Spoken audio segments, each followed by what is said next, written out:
Well, we are in the first week of February, and now marks the beginning of shed season. The moment we've been waiting for as deer hunters to get off the couches and get back into the woods. Now, between February and all the way into March is on average when all deer lose their antlers. But there's always those early cases in December and January, and then even later into spring into April, where bucks are still holding their antlers. So when should you start looking, and where should you start looking? And we like to explain the entire shedding process, the science behind it, so you can have a better idea of what you're looking for and when to look for. So what's the main reason for a buck shedding its antlers? What's the reason behind it? And it's mainly determined by photoperiod. And photoperiod we know to affect a lot in the whitetail's life. It affects testosterone levels, and just like in the rut, it can affect their behavior and their physical attributes.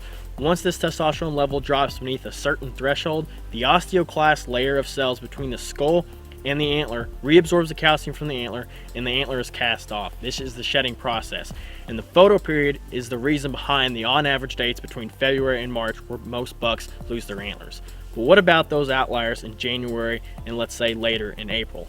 These outliers actually tell us that there's a lot more affecting the shedding process than just photoperiod itself. If it's just up to photoperiod, that average would be a lot tighter when bucks drop their antlers.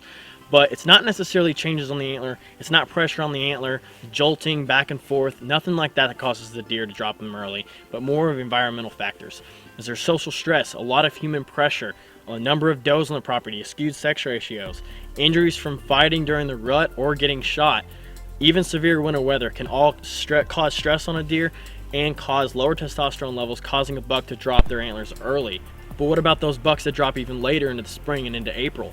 And again, it's the number of does and a skewed sex ratio. A lot of does on the property means they're not all getting bred the first time around in the rut, not even the second time. They're coming in late January, maybe even in February, revamping the buck's testosterone levels and causing them to drop very late into spring.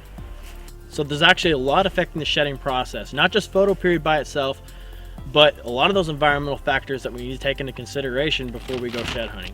The best thing you can do is keep your trail cameras out, replace trail cameras out over funnels, keep them out over our trail camera survey bait sites, and pay attention to the photos and videos. Pay attention to when your bucks are dropping. You might just learn a thing or two about those environmental factors that affect the shedding process that you might not have known about on your property. Over the next couple weeks, we're going to be showing you a lot of videos in this white gold series on anything and everything shed hunting. We're going to take you along with us, show you where we're looking, show you our top places where we actually do find sheds, as well as discuss some of the negatives associated with shed hunting that you want to stay away from this season, including antler traps. So make sure you stay up to date on BuckAdvisor.com, and good luck to you on the 2016 shed season.